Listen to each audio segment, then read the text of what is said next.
देवेंद्र वंद्य विदिताखिल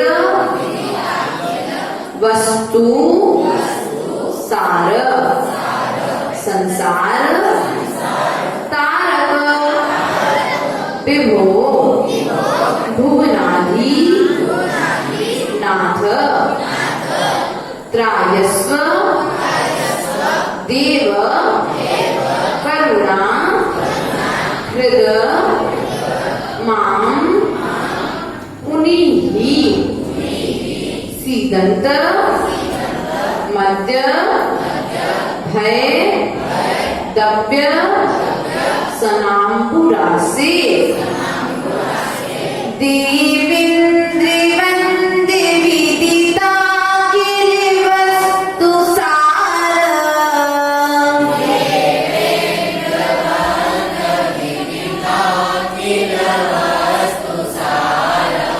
संसार तारक विभो भुवनाधिनाथ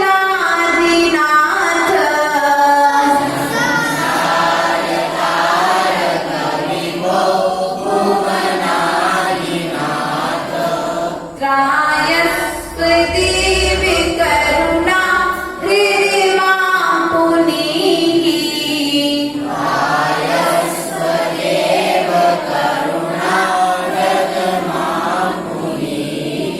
सीदन्ति मत्ते भयदप्य सनाम्बुरासे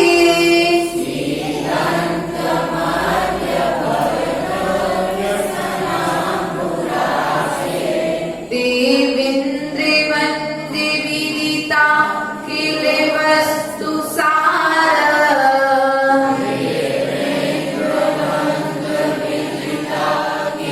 वस्तु सार संसार तारक विभो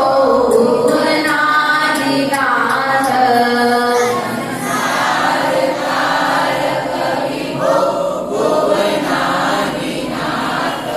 त्रायस्व देव करुणा हृदि मां पुनीहि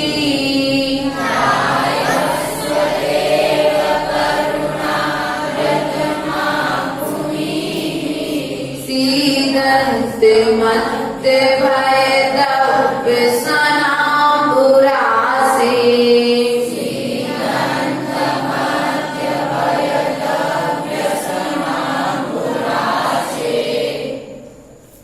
देवेंद्र बंद किसके द्वारा? इंद्रों के द्वारा वंदनीय। कितने इंद्रों के द्वारा? 100 इंद्रों के द्वारा। कौन वंदनीय है? अरिहंत भगवान 100 इंद्रों के द्वारा वंदनीय विदिताखिल वस्तु सार सब पदार्थों के रहस्य को जानने वाले। कौन? अरिहंत भगवान। सब पदार्थ संसार तारक संसार समुद्र से तारने वाले। हे प्रभु भुवनाधिनाथ 3 लोक के स्वामी त्रायस्व देव बचाओ। किससे बचाओ? हे देव मुझे बचाओ। किससे बचाओ? करुणा हृद माम पुनीहि करुणा करके हे दया के सरोवर माम पुनीहि मुझको पुनीहि पवित्र करो। क्या करो? मुझे पवित्र करो और मुझे बचाओ। किससे? संसार के दुखों से। किससे बचाओ? संसार के दुखों से मेरी रक्षा करो। सीदंत मध्य भय दव्य सनाम्बुरासे सीदंत तड़पते हुए कष्ट पाते हुए मत्य भय दव्य भयंकर दुखों के समुद्र से क्या करो, मेरी रक्षा। हे भगवान, मैं अनंत काल से अनादि काल से दुखों को प्राप्त हो रहा हूँ, अब आप मेरी आकर के रक्षा करो, मुझे उन दुखों से बचाओ। ऐसा एक भक्त भगवान के श्री चरणों में निवेदन कर रहा है। क्या कर रहा है? निवेदन कर रहा है। आचार्य भगवंत कहते हैं कि भगवान देवों के द्वारा वंदनीय हैं और वे देव 100 इंद्रों के द्वारा वंदनीय हैं। वे कौन कौन से हैं? 40 भवनवासी। कितने? भवनवासी देव 40, 32 व्यंतर देवों के द्वारा, कल्पवासी 24 कल्पवासी, एक चंद्रमा, एक सूर्य, एक शेर और चक्रवर्ती। इस तरह से 100 इंद्रों के द्वारा भगवान 3 लोक के नाथ इंद्र वंदनीय हैं। आचार्य भगवान यहाँ पर कहते हैं कि हे भगवान, आप मेरी रक्षा करो, आपके सिवाय मेरी संसार के दुखों से रक्षा करने वाला कोई दूसरा नहीं त्राता, नहीं त्राता, नहीं त्राता जगत त्रये, वीतरागात् परो देवो ना भूतो ना भविष्यति। इसका अर्थ क्या है श्रेया? नहीं त्राता, नहीं त्राता, नहीं है। कौन नहीं है?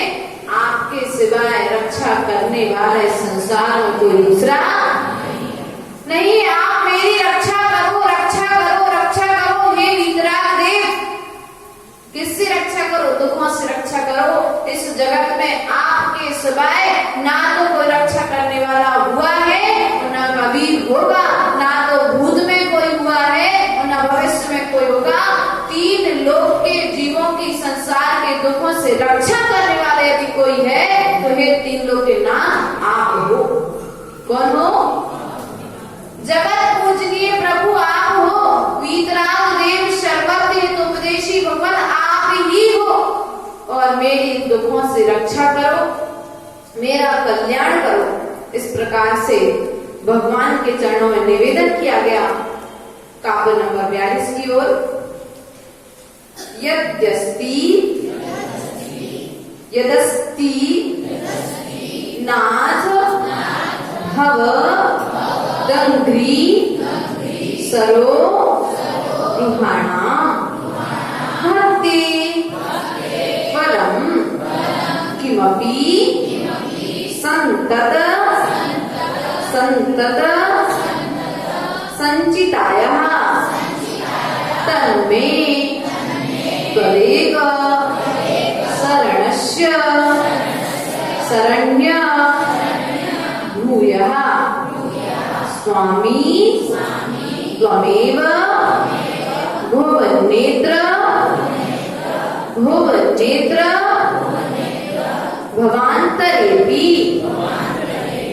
यद्यस्ति नाथे भवेदङ्घ्रि सरोरुहाणा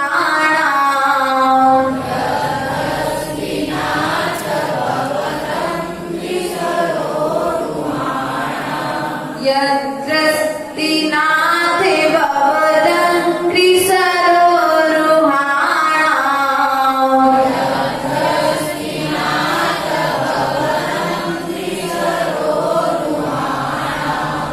भक्तः फलं किमपि सन्तत संचिताय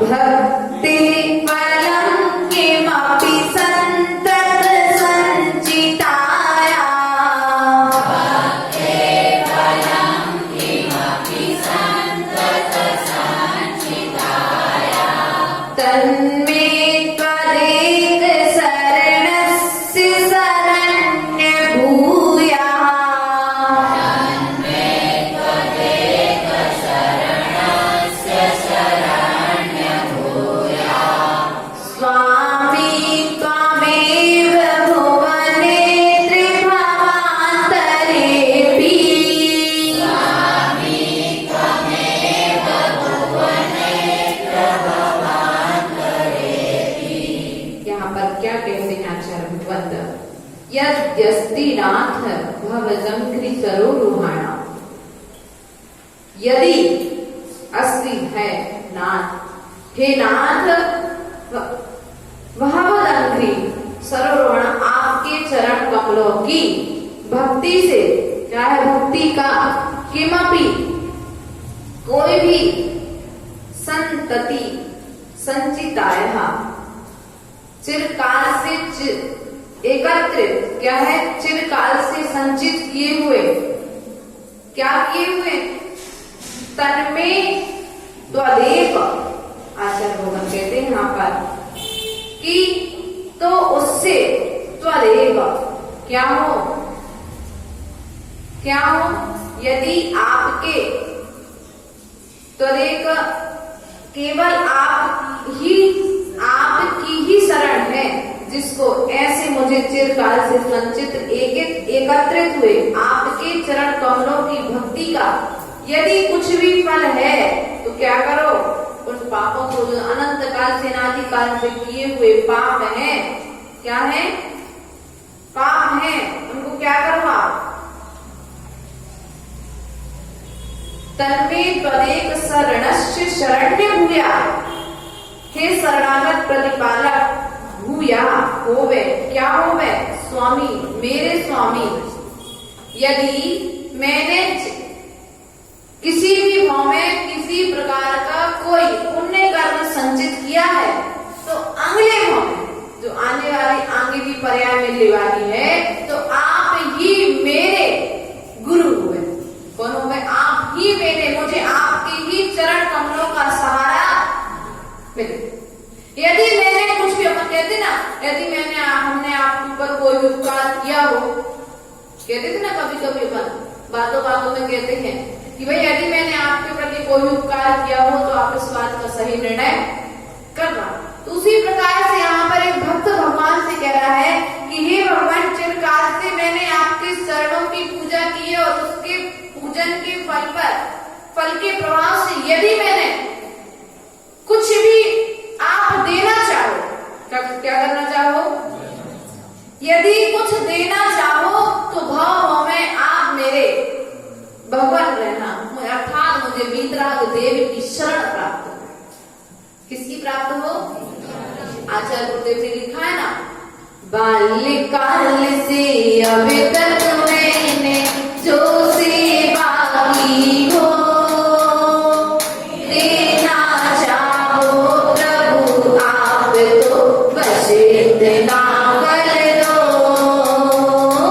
श्वास श्वास अंतिम श्वासों में नमोकार भर दो, मेरा अंतिम हरण समाधि तेरे दरबार हो। क्या मांगा, यदि मैंने पूर्व जन्म में आपकी कोई सेवा की है, और उस सेवा का फल यदि आप मुझे कुछ देना चाहते हो, तो मुझे आपके चरण और शरण की अनादिकाल, जब तक मैं संसार से पार नहीं हो रहा हूँ, तब तक आपकी शरण में रहने का सौभाग्य मुझे मिले, उस पूजा का फल कुछ देना है तो दे दो। ऐसा एक भक्त भगवान से प्रार्थना कर रहा है। आचार्य भगवंत कहते हैं, अपन एक भक्ति पढ़ते हैं, और उस भक्ति के मंत्र में कहते हैं, हे दीन बंधु श्रीपति करुणा निधान जी, अब मेरी विधा करुणा हरो भारी लगी। हे भगवान, आपने सबको तारा है, क्या करो, अब मेरी व्यथा का भी क्या करो, समाधान करो। एक तरफ तो दूसरी तरफ अपना विरत निहारो, मेरे अवगुण न चितारो प्रभु अपना विरत। एक तरफ तो भगवान से बात कहते हैं, और दूसरी तरफ क्या कहते हैं, भगवान यदि मैंने आपकी पूजा की है, भक्ति की है, आपकी कोई सेवा की है, तो सेवा का फल मुझे क्या मिले, क्या मिले, पुनः आपकी चरण और शरण मुझे, क्योंकि आपके अलावा इस संसार में मुझे सच्चा कोई नहीं दिखा, आपके अलावा मुझे मेरे हित के विषय में सोचने वाला कोई दूसरा नहीं मिला है। इस प्रकार से एक भक्त में निवेदन कर रहा है, यदि कुछ भी पल देते सचमुच परम शरण शिवगामी हो, जन्म जन्म तक दास रहूं मैं आप हमारे। यदि कुछ देना है तो भगवान क्या दो? चरणों का सहारा दे दो मुझे, और कुछ धन नहीं चाहिए, संपत्ति नहीं चाहिए, वो तो आपकी भक्ति का प्रभाव ही है। क्या है? आपकी भक्ति का प्रभाव है। हमने सुनकर के रखा है कि जो आपकी भक्ति करता है, जो आपकी सेवा करता है, जो आपके चरणों में रहता है और जो आपके द्वारा बताए हुए आचरण का पालन करता है, उस स्वर्ग की संपत्ति तो स्वतः ही मिल जाती है, मांगने की आवश्यकता। यदि आप देना चाहते हो तो दे दो, हम तो बिना मांगे जा ही रहे थे। क्या? हम तो बिना मांगे जा ही रहे थे, अब आप कह रहे हो तो दे देना। जो भी आपको देना हो, पर एक भक्त भगवान के चरणों इस प्रकार से जब प्रवचन आदि होता है तब बड़ा आनंद आता है, जब वार्ता जो होती है। यदि आप नहीं मानते हो, कभी कभी जैसे किसी घर में रिश्तेदार आते हैं,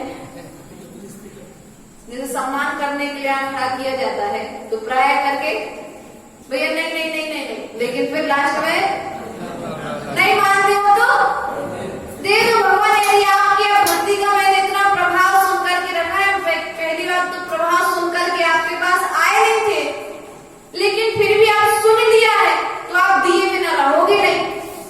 क्या? दिए बिना रहोगे नहीं। इसलिए भगवान अब आप अगर कुछ देना चाहते हो और आपने देने का भाव बना ही दिया है, तो ऐसा करना कि भाव भाव में आप ही मुझे मिल जाना, मत इससे ज्यादा मुझे कुछ भी नहीं चाहिए। इस प्रकार से भक्त भगवान के श्री चरणों में निवेदन कर रहा है। अब आचार्य भगवंत कहते हैं, स्तुति का फल बताते हमारे लिए। इत्थम समाहित, इत्थम समाहित धियो विधिवज जिनेन्द्र सांद्रोल लसत पुलक कंचू कितांग भागा त्वदि बिंब निर्मल मुखाम्बुज वद्य बध्य लक्ष्य ये संस्तवम तव विभो रचयन्ति भव्यः इत्थं समाहिते धियो विधिवत् जिनेन्द्र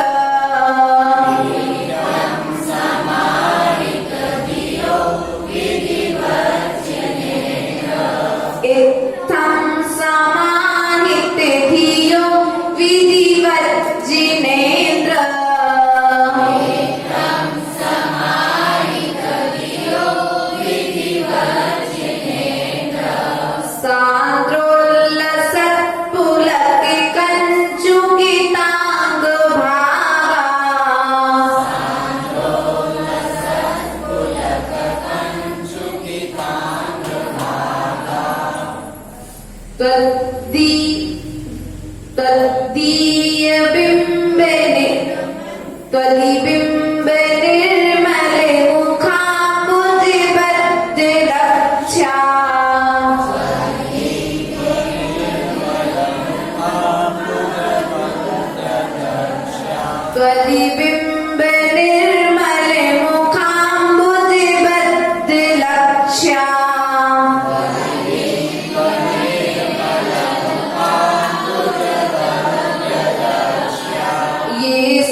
विधिवत् जिनेन्द्र, इत्थम इस तरह समाहित किए, सावधान बुद्धि से युक्त होकर, किससे होकर के? सावधान बुद्धि से युक्त होकर, विधिवत् जिनेन्द्र, विधिवत क्या कह रहे हैं यहाँ पर? विधि पूर्वक जिनेन्द्र, हे जिनेन्द्र देव, सांद्रोल्लसत पुलक कंचुकितांग भागा, सघन रूप से उठे हुए रोमांचों से व्याप्त है शरीर क्या वह, जिनके ऐसे त्वरि बिंब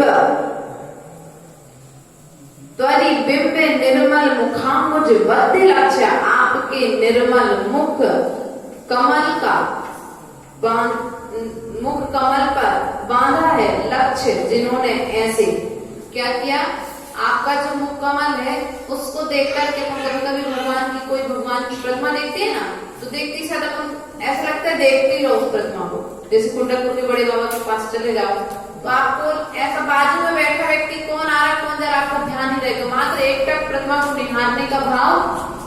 आप जिंतूर जाना पार्श्वनाथ भगवान की प्रतिमा है, नौटन की प्रतिमा जो अधर में है, हल्का सा उसको सहारा लगा हुआ है ना, तो वो जो प्रतिमा है उसको आप जब देखेंगे तो देखने का मन, उसी मंदिर में एक नैनीनाथ भगवान की प्रतिमा है, उसको देखेंगे तो कैसा लगता है, ऐसा लगता है हमें भगवान को।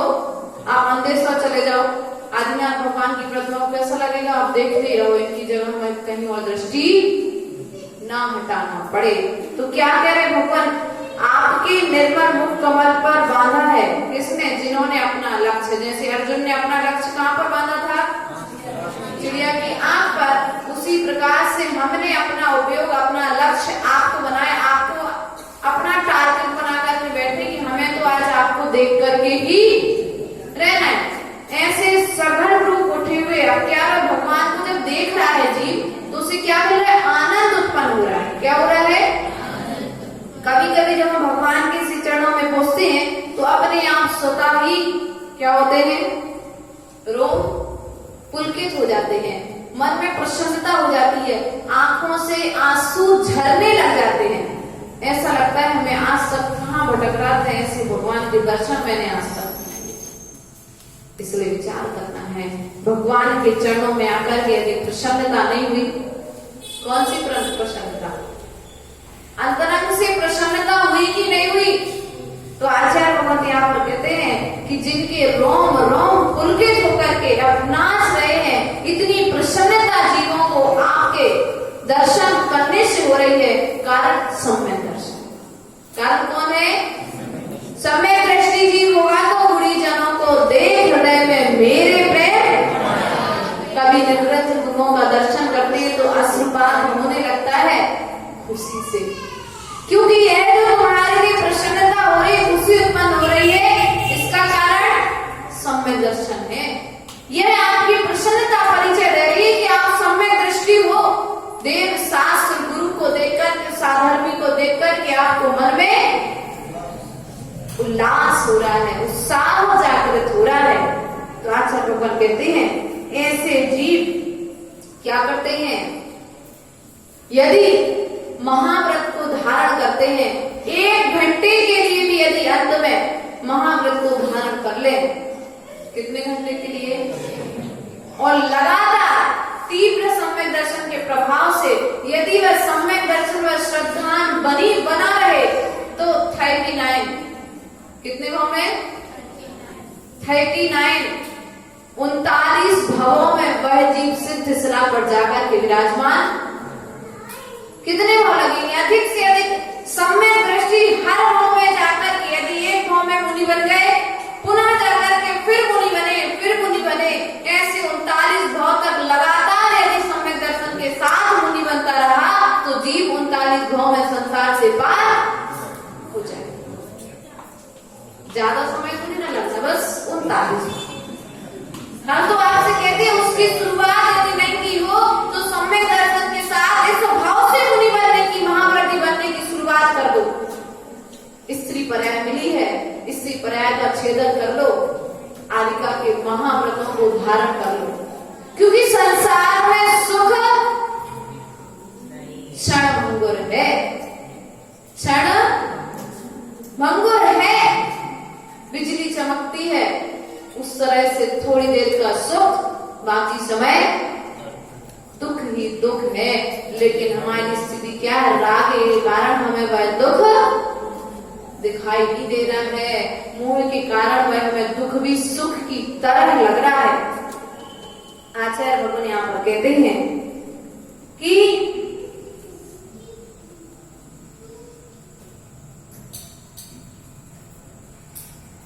जैसे कभी टिकट लेने गए आप लोग रेलवे स्टेशन जाते हैं, प्राय करके मौका पड़ता है तो मेघनगर, दाहोद आदि आदि जहां जहां पर टिकट कर रहे हैं, तो क्या करते हो आप?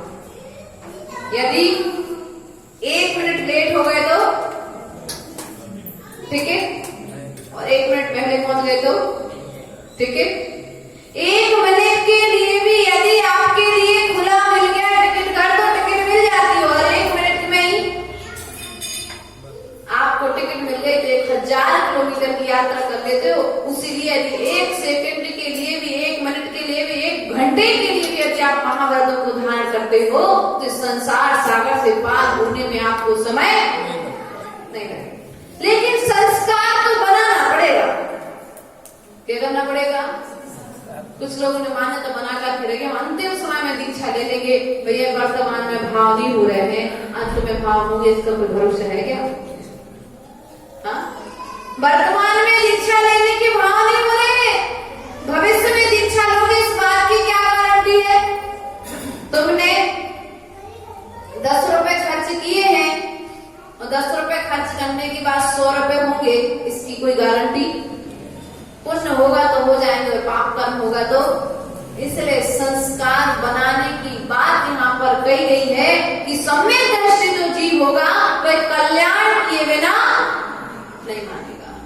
सब रोकेंगे, सब डांटेंगे, सब चिल्लाएंगे, लेकिन सुकुमार जैसे जीव, वारिशण जैसे पुत्र मोक्ष मार्ग की ओर बढ़ जाएंगे।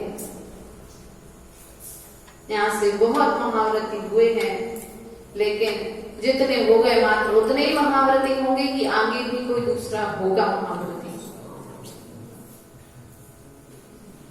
इसलिए विचार करो अपने कल्याण के लिए। किसके कल्याण के लिए? पर के कल्याण के लिए नहीं, अपने कल्याण के लिए।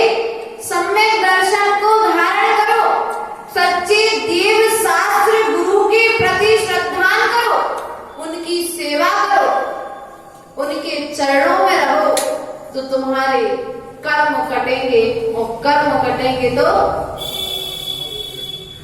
भव भ्रमण की परंपरा भी कट जाएगी। ऐसा आचार्य भगवंत यहाँ पर कह रहे हैं।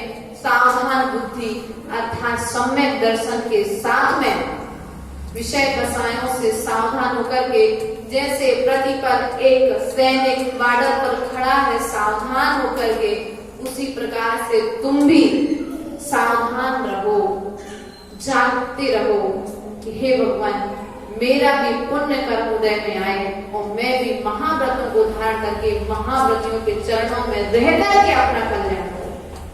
ऐसी भावनाएं आचार्य भगवंत ने इस काव्य के माध्यम से रखी है। जननयन कुमुद चंद्र, जननयन कुमुद चंद्र, प्रभास्वरा स्वर्ग संपदो भूत्वा,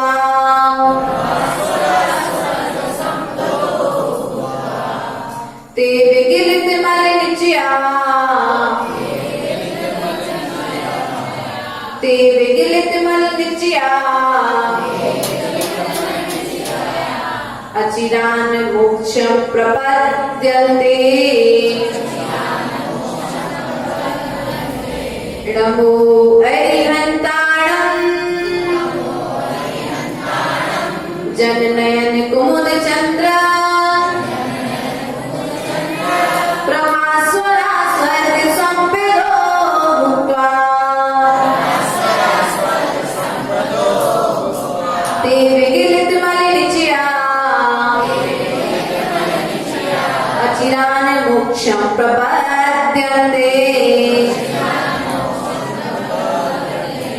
लय बन गई। नमो अरिहन्ताणं, नमो सिद्धाणं, नमो आयर्याणं, नमो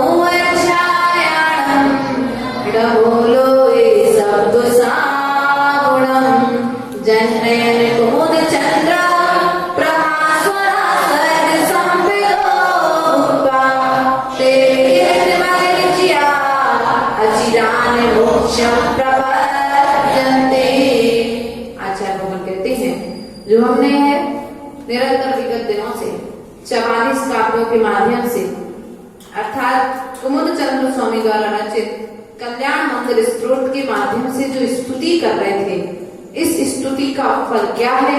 तो आचार्य भगवान कहते हैं, हे प्राणियों जन नयन कुमुद चंद्र, हे प्राणियों के नेत्र रूपी कुमुद कमलों को विकसित करने वाले। किसको विकसित करने वाले? नेत्र रूपी कमलों को। सूर्य की उपमा नहीं दी, किसकी उपमा दी है? चंद्रमा की। किसकी उपमा दी है? चंद्रमा की उपमा दी गई है। चंद्र विकसित करने वाले चंद्रमा की तरह शोभायमान आपके आराधना ते यानी वे प्रभास्वरा दैदीप्यमान स्वर्ग की संपत्ति को भुक्त्वा भोग कर ते में गलित मलिनचिया कर्म रूपी मल समूह से रहित हो अचिना शीघ्र ही मोक्ष को प्राप्त कर लेते हैं। कौन?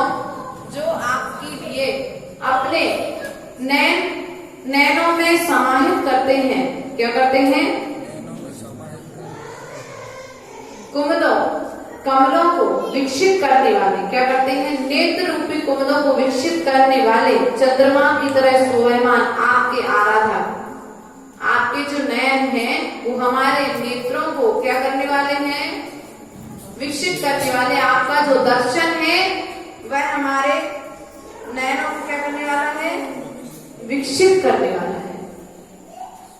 इसलिए विचार करें और इस भगवान को जो अपने नयनों में बसा लेता है वह एक दिन मोक्ष रूपी संपत्ति को क्या करता है? यदि बीज को और बीज का फल न मिले, बीज से वृक्ष ना हो, वृक्ष से फल ना मिले तो बीज बोना बेकार है। उसी प्रकार से भगवान मैंने आपकी स्तुति की है, जैसे हम फोकट में थोड़ी ना आपको कर रहे सुन रहे थे। तो आचार्य भगवान यहाँ पर कहते हैं कि भैया इसका फल है स्वर्ग और मोक्ष की संपत्ति। आपको हम आपकी दुकान पर आए, आनंद भैया आप उसी व्यक्ति से व्यवहार रखते हो जिससे कुछ फायदा मिलने की उम्मीद। भगवान हमने आपको इतने दिन तक सुना, आपकी स्तुति की, आपके श्री चरणों में बैठे तो हमें कुछ तो मिलेगा। पार्टियों में भी जाते तो कुछ ना कुछ रिटर्न गिफ्ट मिलता है कि नहीं मिलता है? तो भगवान आपके श्री चरणों में आकर के बैठे थे, भक्ति का प्रभाव क्या है ये और बता दो मैं, तो हमारी श्रद्धा और बढ़ जाएगी। तो आचार्य भगवान कहते हैं कि आपकी भक्ति का प्रभाव है अचिरान मोक्ष प्रपद्यन्ते, शीघ्र ही वह जीव मोक्ष पद को प्राप्त। कहाँ जाना है? मोक्ष जाना है। किसके बल पर? भगवान की भक्ति के बल पर। हमने आज यह कल्याण मंगल स्तोत्र की वाचना यहाँ पर पूर्ण की। अब कल से अर्थात परसों से परीक्षण पर्व लग जाएंगे तो अपन आगे की व्याख्यान वहां पर करेंगे। इस प्रकार से अब आप सभी के लिए कल्याण मंदिर के 44 स्तोत्र याद करना है। अभी हिंदी के काव्य इसके पढ़ने पर एक बार देवों द्वारा वंदनीय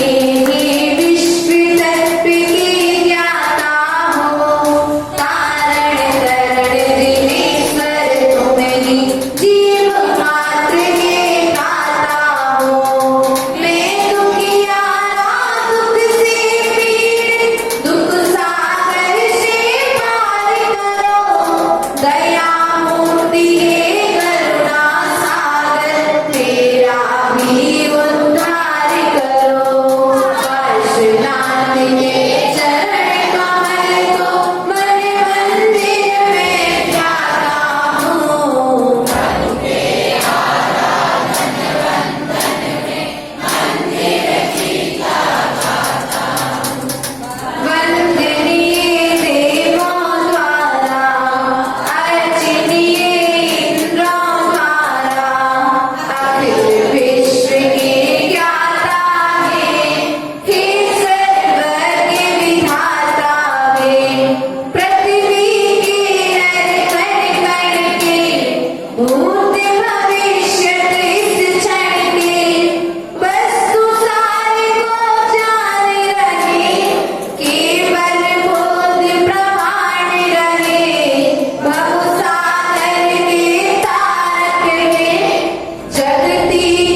बोले पातशाह भगवान की